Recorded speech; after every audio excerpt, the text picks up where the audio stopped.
Shalom, shalom, mishpocha. Welcome to another edition of Torah Tidbits. This is Torah Tidbits number 35. This is actually the second installment. It's kind of a part 2 or a supplemental, if you will, for the Torah portion of Naso. So let's get right on into the passages here.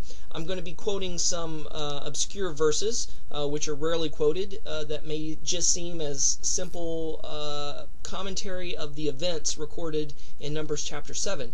But Yahweh gave me a dream about these two verses, and I'll explain a little bit after I read the verses. It says, "And all the oxen for the sacrifice of the peace offerings were 20 and 4 bullocks, the ram 60, the he-goat 60, the lambs of the first year 60. This was the dedication of the altar. After that it was anointed.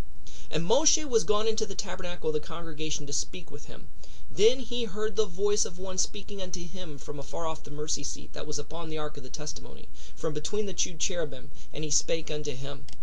Well, I dreamt that I awoke, and I pulled up my tank top, which was slightly torn from being scratched on the right side of my ribs, which scratched words on a body usually represents a demonic oppression or possession. So needless to say, the dreams kind of freaked me out. And this right here was what was scratched on the right side of my ribs in this dream. 4789, weakness, W-E-A-K-N-E-S-S,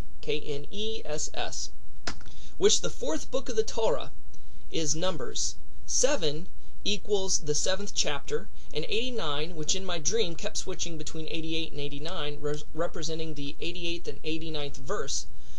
So this is why I quoted the verse above. This told me that before I can hear from Yahweh, I must first sacrifice all.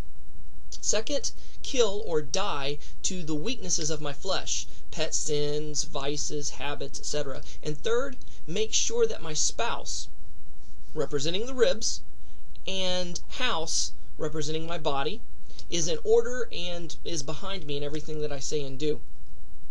I must be wary of Hasatan using my own family and friends against me.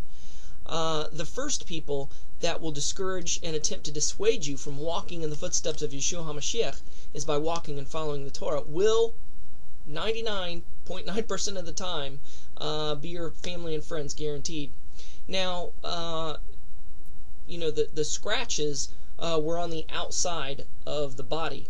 They came from the outside, which represents oppression, not possession. If the scratches appeared on the body as if coming from the outside, then that would have represented possession. So that kind of put me at ease after I had that dream. So actually this did not occur recently. This dream actually happened a couple years back, but I thought it pertinent to bring it in and mention it in this Torah portion. So hopefully you got something a little extra out of it this week, and hopefully you'll read the Torah portion from yourself and get much, much more out of it. So shalom and Shavuot Tov Mishpocha.